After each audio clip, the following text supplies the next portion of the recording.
Okay, so on our next section, we're going to be talking about proportions. And so what a proportion is it's just the equality of two ratios, okay?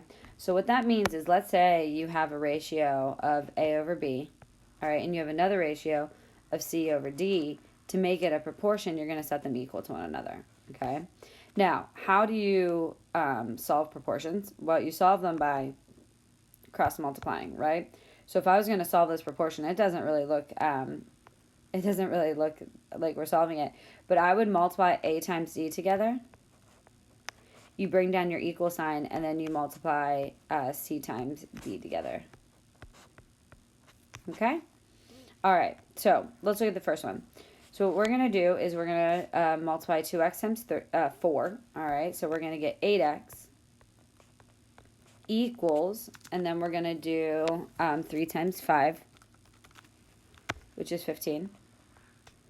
And so then whenever you divide it out, all right, you could keep it as x is equal to 15 over 8. Or if you wanted to divide it out and put it in fractions, you could get 1.875. I'm sorry, if you want to put it in decimals. Okay? All right, now on this next one, you just have to be careful, because whenever we're taking this 2 and we're multiplying it times the x plus 5, you need to distribute it to both. So what we're really doing is we're doing 2 times x plus 5 is equal to 4 times 1, which is 4.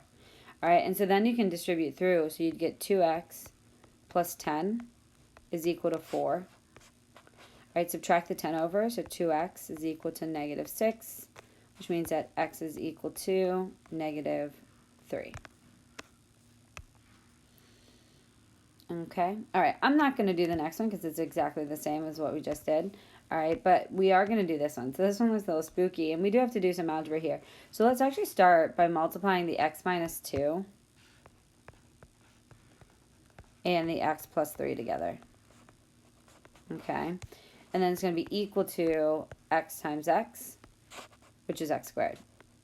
Okay, so how are we going to multiply two binomials? All right, we do it using the FOIL method. All right, and you should have learned that in algebra. So when we do it, we're going to do x times x, which is x squared. All right, x times 3, which is plus 3x. All right, negative 2 times x, which is negative 2x. And then negative 2 times 3 is negative 6. We're going to set that equal to the x squared. Okay, let's keep going here and just simplifying. So that becomes x squared plus 1x minus 6 is equal to x squared. Okay. So this looks like we're going to have to do some major algebra, but the cool thing about this is that if you tried to simplify your x squares, they would actually cancel out, all right? So we don't really have to deal with factoring or anything like that. So what we're trying to solve here is 1x minus 6 is equal to 0, because I got rid of that x squared on the right-hand side. So if I'm solving for x, all it is x is equal to 6, and that's my final answer. Okay? All right, now once again, I'm not doing all of these. All right, I'm not going to do example 6, but I will do example 7. So on this one, you're actually going to have to set up the proportion. All right, and so when you're setting them up, all right, my kind of idea is that you're going to set up what you know, the ratio that you know, and then you're going to match up the second ratio so that the same units are matching up on the top and the bottom. Okay, so let's just kind of let me explain what I mean. So it says on example 7, you bought a sweater in Paris for 30 euros. And it says the exchange rate is $1 is 0.71 euros. How much is the sweater in US dollars? So what I would notice here is this, okay? That's a ratio that I know. So I know that I have $1 is to 0.71 euros, okay? Now, I'm going to put US dollar to euros over on the side, so I know that when I'm setting up my second one, I have to match up US dollars with US dollars and euros with euros. So if you notice here, it says you bought a sweater in Paris for 30 euros. I need to match up that 30 euros with the euros on the bottom. And then if I'm trying to find out how much US dollars it is, that becomes my variable. Okay? So solving, you're going to get 0.71x is equal to 30, all right? And so then if you cross multiply that, you would get x is equal to 42.25.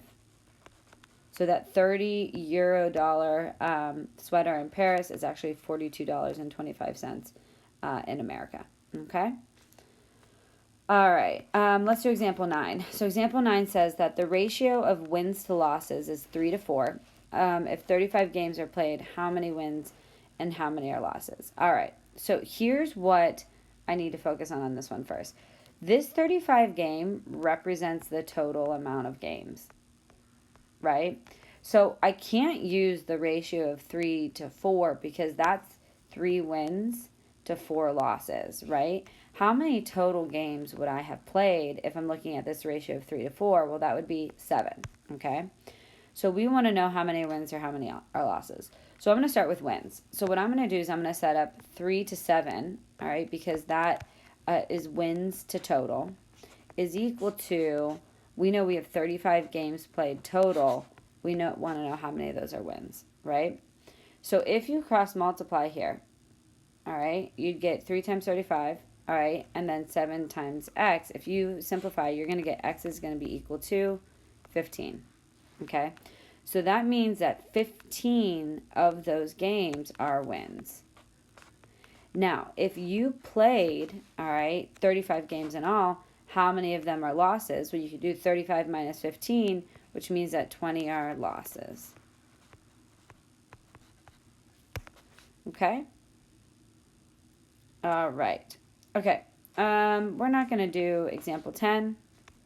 We are going to pop down, though. I want to do 12 and 13 just as extra practice as well. Okay? And then we'll finish up with the last part. So on 12, it says, Fernando conducted a survey of 50 students driving to school and found that 28 owned cars. 755 students drive to school. We want to know the number of students who own cars. Okay, so let's start with the ratio that we know.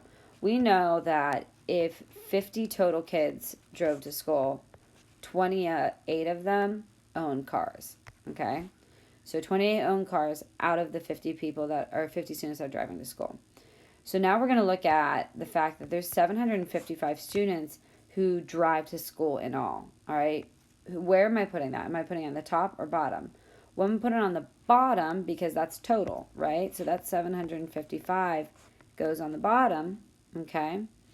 And then from there, we want to know how many of them own cars, okay? So I'm going to give you a second to cross multiply.